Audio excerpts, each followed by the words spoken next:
Imagine knowing exactly what your students are learning and exactly which steps you need to take next. Join us in Down with the Reading Quiz to craft meaningful and productive formative assessments that move away from gotcha moments of basic recall and toward assessing what your students actually can do. In this 30-minute free masterclass, we'll share 3 powerful assessment keys that work for any novel at any time of the year. Head to shop.bravenewteaching.com/masterclass to sign up, and we'll also send you a free workbook to keep track of all your notes. Once again, that's shop.bravenewteaching.com/masterclass to nail formative assessments forever. Hey, Amanda. Hey, Marie. What are you up to later? Want to join me for happy hour? I'm all in. And guess what's amazing? Our listeners and friends of the podcast can also join us because Brave New Teaching Happy Hour has officially launched. Cheers! Cheers, everyone. We are officially hanging out a little bit longer after school with an extended, extra private podcast feed just for you. Yes. Members of Happy Hour get extra 15 minutes of the podcast, give or take, because you know us, we run a little bit long. It's just kind of how we are. But if you would like to get in on this Happy Hour action, please join us. It is only $5 a month. Head to curriculumrehab.com/happy hour and get yourself signed up, because when you're there, Amanda, tell our friends what we do every month for our Happy Hour members. I think my favorite part is coming up with a new free resource for our listeners every month. And then we pretty much break down that resource and how to use it. We also like to have guests on to do extended episodes and even Q&A that's just for you about that resource. It's really exclusive and super private just for you. So if you are like us and you like hanging out, you like chit-chatting about all things that are teaching, teacher life, and everything under that umbrella, join us for happy hour and we will see you there. Bye. Bye. Well, hello and welcome back to Brave New Teaching. Today, friends, we are going to talk about something that is highly requested, and it is our number one game-changing, greatest of all time classroom management key. We are excited to talk to you about it. Hi, Amanda. Hey, everybody. How's it going? I am so pumped for this episode. I feel like it's just a really good catch-all for so many questions that kind of overflow into so many areas. I think we're going to catch a lot of people here with some solutions. It's a really solution-oriented episode. Absolutely. We're going to talk about like looking ahead, planning for the future, and ways that will stem a lot of the issues that we run into as classroom teachers with behavior management, especially in 2022, as we are recording this. Right when we started recording, I was telling Amanda how just interesting the last couple of days have been for me teaching only seniors. It is April 2022. And if you know, you know. Teaching the big kids that are like 1 foot across the graduation stage. April in any given year is like, we're here. And so one good thing is that the keys that we're going to talk about today, like, are things that I already have in place. So I can talk about how I'm leaning on that even when I'm so annoyed with their general state of being. Well, and I think we can talk about the fact that there is no magical hack to your classroom management situation. I mean, this is, what we want to talk to you is definitely a looking into the future, big picture thing. But I saw a reel on Instagram the other day that was like, your number one hack for traveling with children. And the caption was just so amazing because the caption was like, you're in it.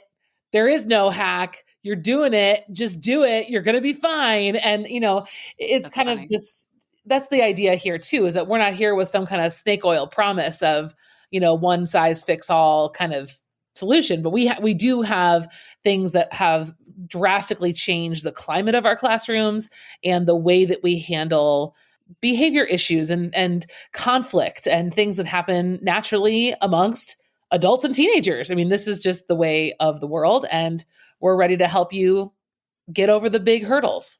Absolutely. And you know what time it is now? It's time to cue the music.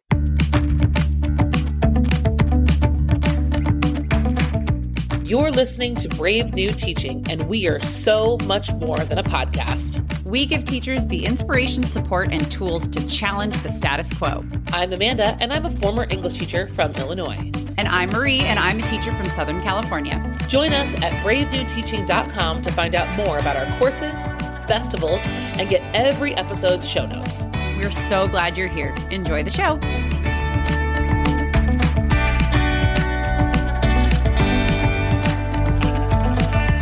All right, friends. So, like I started to say in the intro, it's April.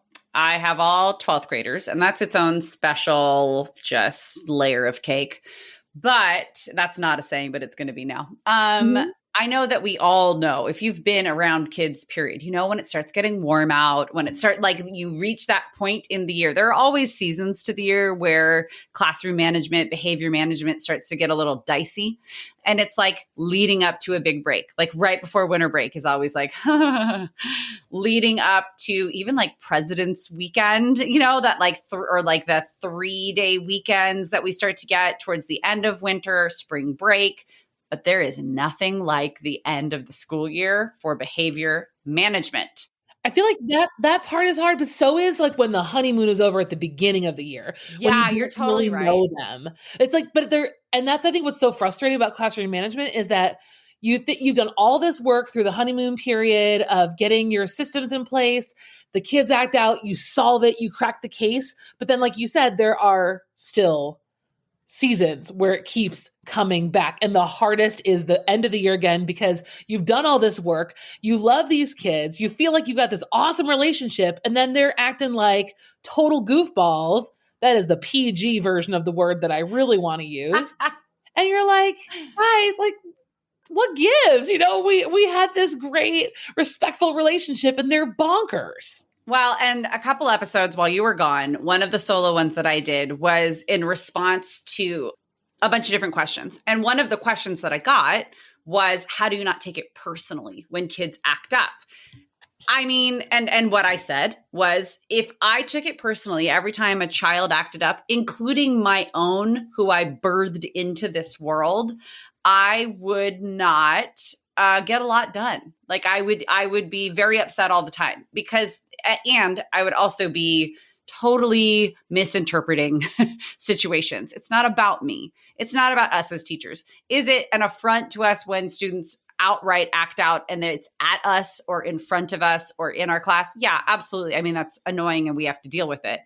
But 99.9% of the time, it's not about us at all. And there are ways to curb most of it. There's always the special cases. So like as you're listening today, friends, know that we are very well aware of the special cases, and the special cases are few and far between. Maybe they're like more now, especially like in post-quarantine world.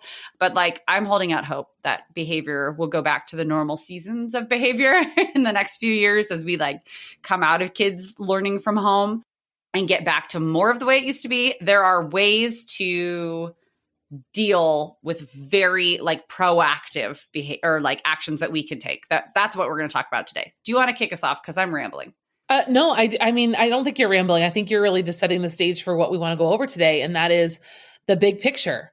This might not even feel helpful to you right now. You might be frustrated with this, what we're going to share with you, because it's not an immediate something you can take away or something you can print and hang in your classroom. Right. Not in that way. It's immediate in that it can help you tomorrow. It can help you next week, because we're talking about putting firm plans in place. Yes. Yeah. And that is something that is, it feels like you're moving away from classroom management when you move into lesson planning. But after you've been around the block a few times and you recognize that a big picture plan with lesson plans organized to meet specific goals, that is the classroom management secret.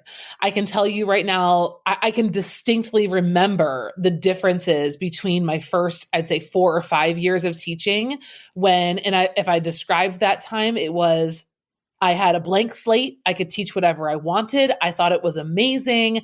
I was making up units during the assessment of the unit previous, and I was figuring it all out from scratch. And like so much of that was liberating and taught me about how to teach and what works and what doesn't. But what the uglier side of that was, as a new teacher anyway, is that I spent so much time lesson planning and just throwing things at the wall that kids never felt that sense of consistency, predictability. They didn't know what today's lesson was going to do for the next day or the next day or the next day. And guess what? Neither did I. And so that's why Marie and I are here to share just kind of the benefits of getting to a place where you can look at your year as a whole. You can look at that and then break it down by units. And I was just doing a PD yesterday with a school in Nevada. And it's like, you don't need to have day-by-day lessons. No one's telling you to stop responding to student needs. However, I think having an intentional trajectory of your year, a goal, like this year is dedicated to you, 10th grade students, and we are trying to discover who controls our future. And we're going to look at it through this lens, this book, this project, and this essay. I mean, when we can say at least that, that is one of the most comforting structures that we can give to students. And that's what we really want to talk about today. Yeah. So, and Amanda already said it. Our big classroom management key is a solid curriculum.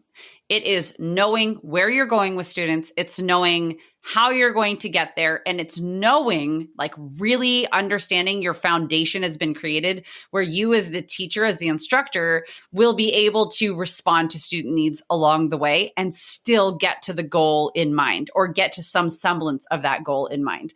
And what we want to talk about, I mean, yes, we can start getting into more of the nitty gritty and the philosophy of like curriculum design. That is what we cover in our course, Curriculum Rehab. Many of you have gone through Curriculum Rehab and you're probably nodding along like, yep, that's pillars. Knowing the end game so that we can truly backwards plan is the absolute best way to do pretty much anything, but like, especially as a classroom teacher. But having what really we want to talk about today is more of how that curriculum smooths out issues before they even arise. And then when they do arise, those that do end up bubbling to the surface, like I'm having right now, like I'm not saying that it's going to eradicate classroom behavior issues, but I can share ways that my solid curriculum is helping me navigate those issues and is like creating a place for me as the teacher to land and to point students when things get a little bit hairy.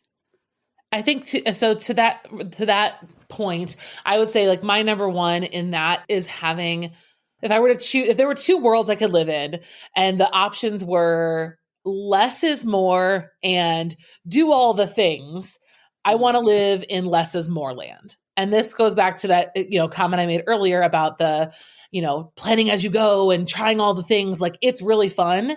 But I think classroom management wise, what I've found is when we talk about classroom strategies, we got a couple of them to share with you today. There's a squirrel very close. Yeah, that was literally I just had one of those moments where we talk about shiny object syndrome. There was a squirrel staring me down just now. You never know what's going to happen. You really in don't. My backyard.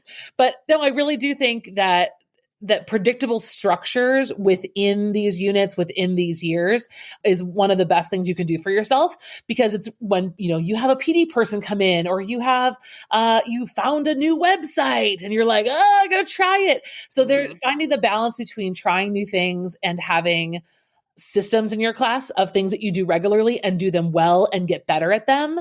That is going to be something that curbs your classroom management and something that you can return to when kids are getting finicky. Maybe you tried something new, you can feel it starting to fray. You can rein things back in and be like, no, we're not going to do that. We're going to do this thing that we know how to do together well.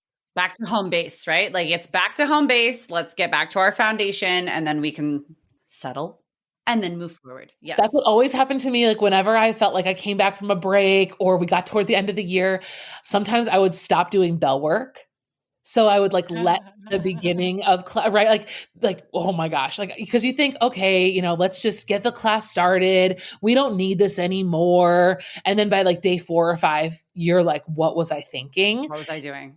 Yeah. So that's a perfect example of like bell work for me is like number one priority, day 1 to day 180. Like it's got to stay in place just because it's what helps me rein things in and keep things working, but it is very tempting to let go of some of these things, especially when you're teaching upper grade students, like you're teaching 11th and 12th graders and you're making them do bell work. It feels a little bit I know, strange. but well, I mean, so yours is more of like a day-to-day example, but like I have an example right here, right now of more of the flow of every 3 or 4 weeks in my class. So for those of you who are newer around here, or maybe I just like you haven't heard me talk about how my class schedules work, we're on a quarter system at my school. So I had all new kids in mid-January.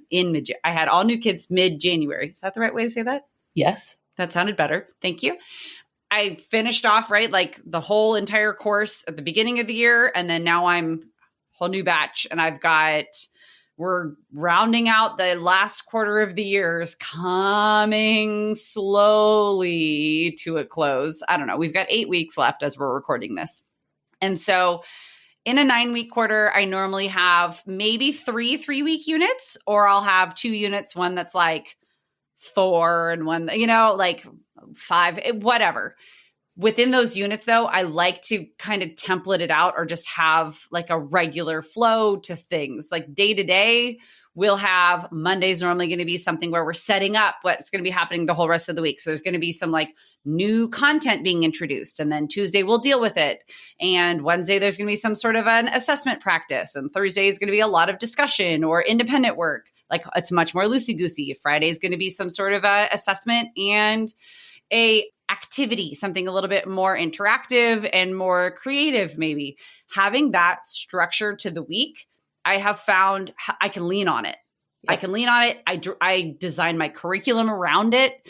I make it so that it fit, and it can feel sometimes pretty like structured, like to a fault. Like it can feel like I'm stuck in a box. And whenever I try to change the box, I go, oh, that's pay the price. We were not ready on this Monday for a discussion. We were ready for new content. We were ready to take things in. We were not ready to process and push it back out yet. Like it happened to me yesterday. We got back from spring break and I tried to start with stations. The discussion piece just wasn't going to happen. They wanted to do independent work. And then today they were ready, Tuesday, for station like discussions. And I was like, okay, well, clearly I've got them well trained and we need to stay with it. But then also like going forward into the rest of this year, even though I only have 7 weeks after this one of the school year, any time that I want to like deviate really from the plan, I'm going to need to make sure that within the next week I come back to our regularly scheduled programming, because it's going to, if I deviate too far and like we do a big project, I can't spend 2 weeks of them working on a project. Nothing will get done. After about 3 days, it's going to, it's going to get a little stale. So being able to lean back on that structure that I have in place and then plan my curriculum within that structure makes it so I just don't have to think that much. And I can just lean on all the work I've already done. This episode is brought to you by Curriculum Rehab by us, the team here at Brave New Teaching. It is the first and only teacher PD of its kind, a course to help teachers like you by guiding you through creating your own personal framework for curriculum. You make it work for you, your students, and your unique situation, because nobody else knows what the kiddos in your classroom need the way that you do. Curriculum Rehab takes all of the resources available to you, all of the lessons, the assessments, the activities, all of the texts, everything that could possibly be there for you, and it helps you organize what you actually need in order to attain your teaching objectives. These are the strategies that Amanda and myself have used in our own classrooms, have developed over very long years of teaching and figuring things out, combined together to create this framework and these strategies that we can guide you through. This course will give you the tools you need for a complete curriculum overhaul or to start from scratch. Wherever you are on that continuum, it does it all for you and with you on your timeline. So start today, do a little bit more in a couple of months, and then pick it up next summer. It's Teacher PD the way it should be on your own time. Head to curriculumrehab.com/course for more information, or just head to the show notes for this episode. We cannot wait to see you there. It's finally time to take control of what goes on in your own classroom and create the curriculum of your dreams. All right, let's get back into the show. If there's one thread that's flowing through this conversation is, planning is not to be the thing that you put off. Put off the grading, put off the decor, or like put off whatever it is that you need to. If classroom management is a struggle that you're feeling, excessively, like I know that we're all feeling it in the way that the world is readjusting itself. But if it's feeling like a consistent struggle and you feel like your year doesn't have a solid structure to it, whatever that looks like for you, that would be a really good place to start putting your energy, because otherwise you're going to feel that daily scramble, the scramble to put out fires left and right, left and right, left and right, left and right. We're not promising this is going to be an end-all solution, but the thoughtfulness that you put into A, your year-long EQ, B, your unit EQs, C, how those things flow into one another, how those assessments build on one another, how your structure within the week helps achieve those goals, and your routines in the daily help achieve those goals. I mean, Marie and I are really talking about this like zoomed out version that sometimes we forget about when we're stuck in the daily grind of the behavior that's driving us nuts in the moment. So permission this summer to, really give the big picture a look. And even if you are in a scripted curriculum situation, there's nothing that says you can't put on top of that something meaningful to you that's going to connect the dots. Your students will appreciate it. You will. And I think that, what Marie and I really want to share with you as we kind of wrap up this episode is another 20 favorite things. As you know, we are counting down to our 100th episode and giving you 100 of our favorite things. And today we want to share with you 20 of our favorite classroom instructional strategies. And these are the things that Marie and I are talking about that are going to happen in rotation, right? Like on a Monday, Tuesday, Wednesday, Thursday, you kind of plan out the types of things you like to have in those places, or the types of things you like to have at the start of a unit or end of a unit, at the start of a quarter or the end of a quarter. These are the things that we really like. I think we're only going to share 10 right now, and then we're going to put the rest in the show notes. Yes. Otherwise, we'll be here for like 3 hours. Well, and so Amanda had mentioned early in this episode that this isn't like a take and go, like print and go strategy or like activity sort of a thing. But I would even dare say you can take any of the things that we are talking about and implement it tomorrow. Really, the biggest takeaway is to lean on the work you've already done, right? Like lean on the work you've already done, and then looking forward, maybe to next year, maybe to next week, put your plans in place. Like Amanda said, don't put off planning, even though you kind of feel a little bit guilty sometimes because that's the really fun part, or like you feel like, oh, I really should get back to whatever, and I'm just so tired because their behavior has been off, like they're bouncing off the walls. Dedicate some time to that planning and to that solid curriculum. Take a few of these instructional strategies that maybe you haven't used in a while, or maybe it's time to introduce a little something new into the mix, because having that tight plan in place so that you know where you're going is going to help you be able to navigate when pitfalls come and all of that good stuff. The first instructional strategy that we have for you, we have talked about so many times on this podcast. We've run through them all, and it's close reading. Yeah. Amanda, give us the quick and dirty. I've never heard what close reading is. Tell me what it is. Close reading, we're going to take a small section of text and hold it under a microscope. And we're going to look at it for a very specific purpose. And we're going to let that text speak to that immediate like plot moment, but also the things that are happening around it in context. So this is something that Marie and I have talked about in all of our festivals. So I highly recommend you check out our festivals. We do walkthroughs of close reads in there all the time. I have some videos on YouTube linked for all of this. And this, when Marie, you were talking about your weekly plan, 2 days of a 5-day week for me are close reading every single week. Easy. Yeah.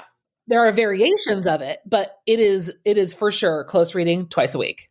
Yeah, it is like both of our classrooms' number one favorite strategy for all the things.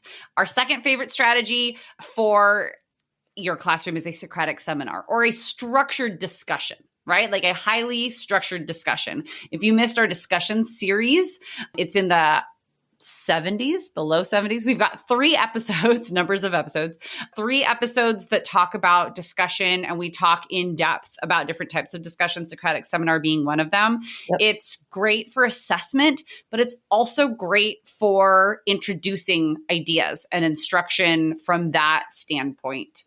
Our third instructional strategy is small group instruction. So where we're talking about Socratic, you're normally talking about like whole group, close reading, whole group. This takes whatever it is that you're doing and brings it into a small group. Do you want to talk about small group?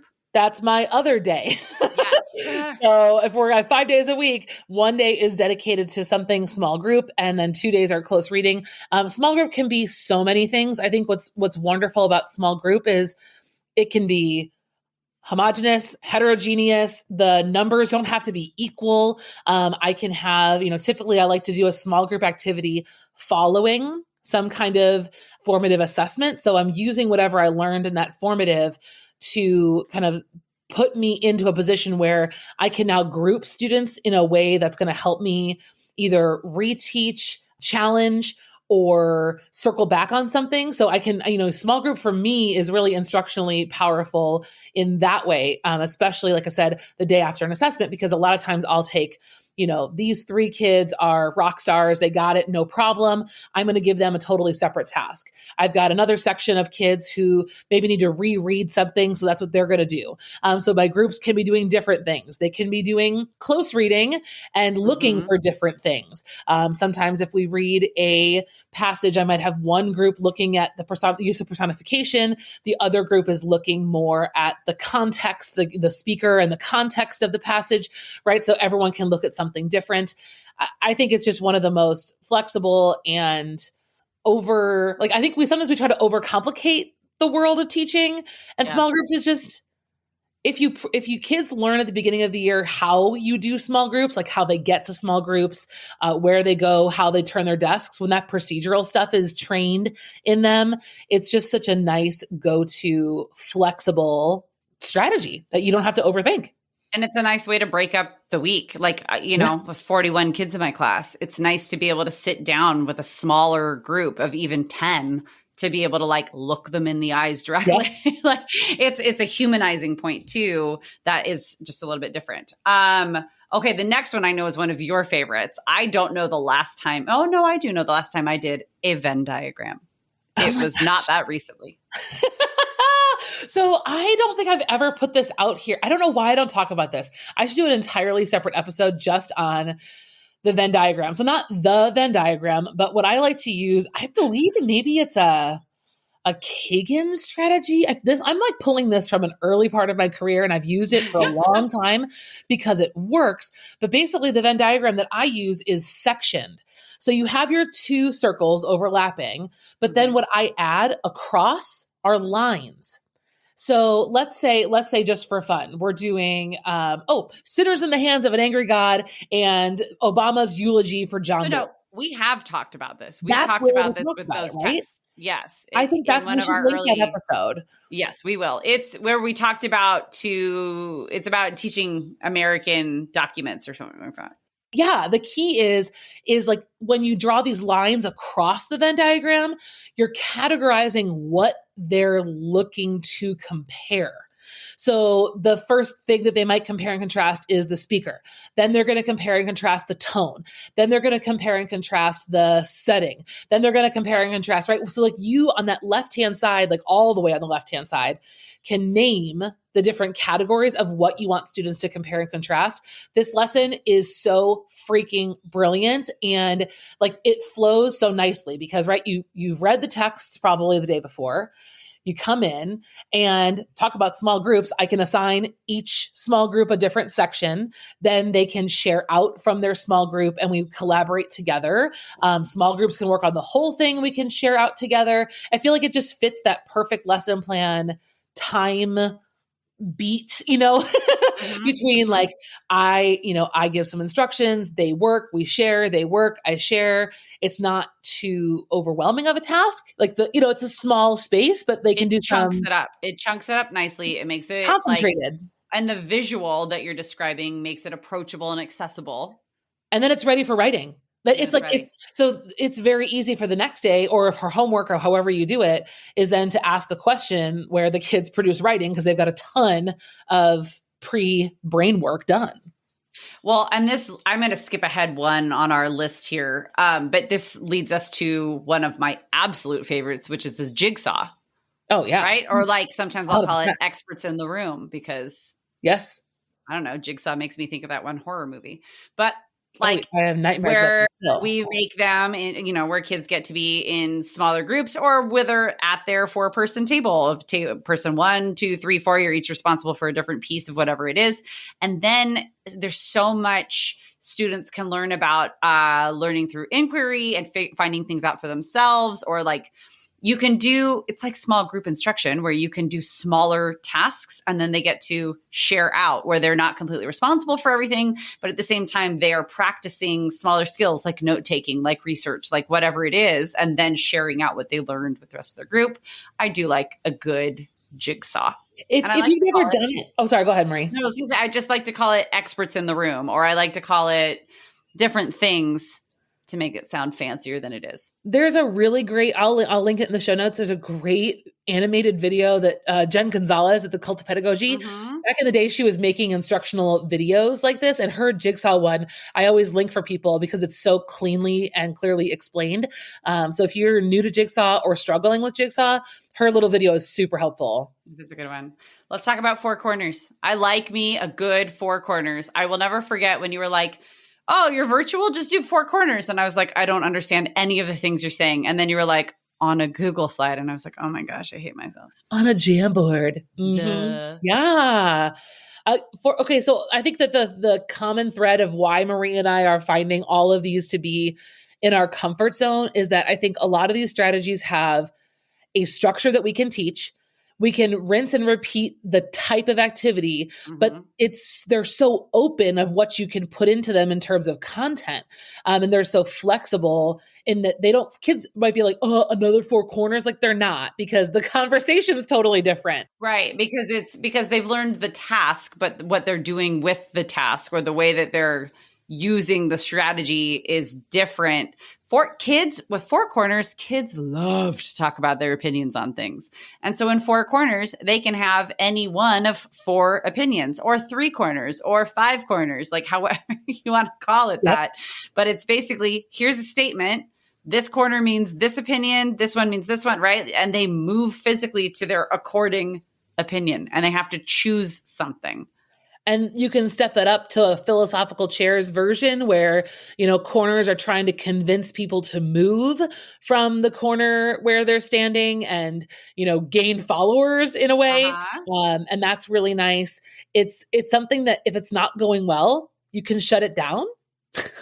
If kids are not participating or they're just going to the corner where their friends are and you're having this kind of a rough day, you don't need to keep going. You can shut it down, send kids back to their seat, and continue it in writing or continue it from small groups. I think that's why I like it too, is that you can get out of it if you have to. All right. We have 4 more. Are you ready? Let's do it. Okay. I already talked about this actually at the beginning here. Stations or centers is one of my favorite ways to introduce something new, or to further process something that we've already been working on. I generally use stations at the beginning of a unit, but I'm starting to see more and more how I need to push them further back, because students start to get that, oh, we're doing stations again, as they're learning something new, and it loses its luster after you do it for a couple of units. So I'm going to start pushing them a little bit further into my units to break things up, to make it a little bit different, right? And just to make it spicy. I like to use stations for close reading, actually. Yes, you do. Favorite. It's a good one. That's a really good one. I just kind of, again, like close reading can have that same thing of we're doing this again. And once kids are better close readers, they need to be better independently before you can do them as stations. But I like that blend is really nice too. Yeah, it is good. I like that one a lot. Okay, spare change game show. This is one of yours, and I actually have no idea what it is. Oh, it's so easy. So it's just a quick invention that I pulled together in my classroom, and the spare change is you need a coin. You flipping a coin, and I basically have a slide deck set up with yes or no as the heads or the tails, and then a prompt.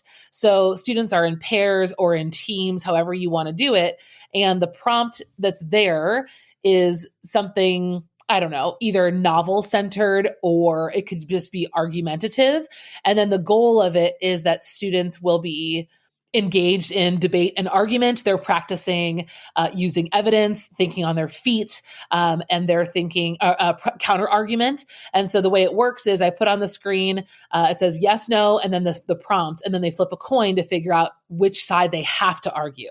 So if you flip heads, you have to be no. If you flip tails, right, you have to be yes. And so I give 30 seconds for the yes, 30 seconds for the no, 30 seconds for a rebuttal, 30 seconds for a rebuttal, and then we move on. And it's really fun to you just kind of just spark things. Like one I have in The Great Gatsby, one of the prompts is Daisy deserves the reader's pity. And so the affirmative, they have to find evidence like on the fly to argue for that. And then the other side has to, right, refute it and back and forth, back and forth. So it's also a little sneaky way of checking in on reading because you can see kids fumbling if they don't have a lot of evidence, but you don't have to make it an assessment or something points driven. And then of course you can do it with like, concerts are overrated, and then everyone comes at you. Yeah. At your throat, 100%. And you're like, you flipped the coin. It's not my fault. It's not my fault. I just need a good burned CD and I'm fine, All right. 2 more. Number 9, speed dating. I love this strategy. I love it for getting kids to talk to people that they don't normally talk to. I like it because it's fast and they must move quickly. I like it because it's got a finite end. And it's, I do too. I just like a good finite end. Like the timer is up, you must stop, go back to your seats. Yes. And it's there's more in-depth explanations of speed dating, but it's everything that it sounds like, right? Where speed dating, you've got a certain amount of time where you and a partner are talking about something, whatever that something is, depends on what it is that you are doing in class. And after the timer goes off, you swap partners, you get to a new partner. You talk about either the same thing or something new. Timer goes off, blah, blah, blah, however many rounds you go through, and then the timer ends, and then the activity ends. There's no, should I wrap this up now? No. Timer told me to, I'm done. It's like the same thing that I just described with the spare change. It's just a different format. It's beautiful. I love all that stuff. I like it. That's why we love things that they're simple and easy to recreate with minimal actual planning time. Yes. And it makes them move. I like that one too. Okay. The last one is actually quickly becoming my favorite strategy. It's called a silent discussion. You've done silent discussions, yeah? Yes. Oh yeah. Yep. Lots of different ways. Yes. I love a silent discussion. I love it gives kids a break. Yes. I think that those discussions, that way we do so many of them, are really demanding, and in terms of like being engaged and on like your whole self. And I think the silent discussion lets students take a breath, think, and then write, but in a way that's still contributing to others. I really like that very much. And it also allows, talk about equity, right? Yeah. Like it allows students who might not be that comfortable talking or might not feel super confident on their feet. It allows them to think about what they're going to do because everybody's quote unquote discussing at the same time because they're writing. It's a silent discussion. So the way that I run silent discussions around my room is I'll have probably 5 different prompts, 8 different prompts, and I'll make 2 copies of each one, and they're in 2 different colors. So kids have one side and then the other side. And in a certain amount of time, they have to rotate through all 5 or 8 on whatever their color is. And then after that first rotation, they swap to the other color and they respond to what, however I want to make those instructions go. And so they don't know who they're responding to as well. I like that I keep it anonymous. A silent discussion is nice because it's anonymous and it creates more authentic discourse. And they're actually talking to each other without talking. I like it. And that's how I use it I use a one-word discussion, which is very similar. And the responses are silent. They're choice. Students can choose. I usually give them a list of 10 words that they're responding to, and they can choose their favorite 3. And they can connect to each other, connect to just the word. There's a lot of choice for them involved, which is nice and flexible, which is a huge goal for us. So friends, like Amanda said before, we have 10 more for you. We have these 10 and then 10 more instructional strategies that we really like in our classroom, and that some of them we use more often than others, but some are fun to pepper in. Make sure you go to the show notes for today's episode for that. And if you take nothing else away from today's episode, take away that you have every single, not just right, but we encourage you to prioritize your planning. If you feel like you have to do it, it's because you do. Prioritize your planning, prioritize figuring out what you're going to do tomorrow, figuring out what you're going to do next Monday, so you don't have those Sunday scaries, so that then on Monday when behavior problems do arise, you're not totally frazzled because you spent your whole Sunday trying to like scramble something together and then it's not even quite working out. Prioritize that stuff that you know is going to matter in the long run, because it really does matter, even though you feel the pull to do the grading, do the emailing, do the other things as well. It is a priority. And be patient with yourself. Just to reiterate what we said earlier, of this list of 20 strategies, I did try to do all of the things right from the get-go. It will behoove you to get good at a few at a time. If you can practice stations until you can do them in your sleep, you can plan them in your sleep, you will be the beneficiary, your students will be, your classroom management will change. And then slowly layer on new things as you've perfected others. And I don't mean perfected in like being perfect, but, but you've reached that level of comfort. Yes. And you can manage it and plan it quickly. That's, I think, for me, where I want to be. And then slowly layer, and slowly layer. You don't have to know how to do all of them well, but you do have to know how to do enough of them well that your kids feel secure and solid, and then you're in a predictable state. Yeah. And then you're not spending your energy on the things that you don't need to spend them on. You can spend your energy in places that fill you up, like enjoying your students' company. Yes. That kind of stuff. Yeah. I'm looking forward to a week or two from now when I get to enjoy their company a little bit more than I do right now. They're being kind of turkeys and talking about their senior ditch day, and it's super annoying, and I'm done. But I am leaning on my plans, and we are going to be peppering in some more of these activities that we haven't done in a while so that we can get back to basics and I can lean on the work I've already done. Friends, thank you for listening this week. We know we just kind of threw a bunch at you, and these like lists of 20 things, we still have a few more to come your way. They lighten up a bit, but we just know that curriculum is the key to classroom management. So we wanted to start the discussion here. Come and find us if you want to hear more about it. If you want to check out Curriculum Rehab, head to bravenewteaching.com. We've got more information for you in the show notes as well. We'll have very detailed show notes, I think, to compensate for how fast we had to go through everything. We'll definitely give you as much as we can there to help you out. Absolutely. Have a wonderful week ahead. We hope that the day is treating you well, and we will see you next time. Bye. Thanks again for listening to Brave New Teaching. We'd love to keep the conversation going over on Instagram. And while you're there, check out the links in our bio for the most up-to-date events going on in the Brave New Teaching community. Thanks for being here, and have a great week at school.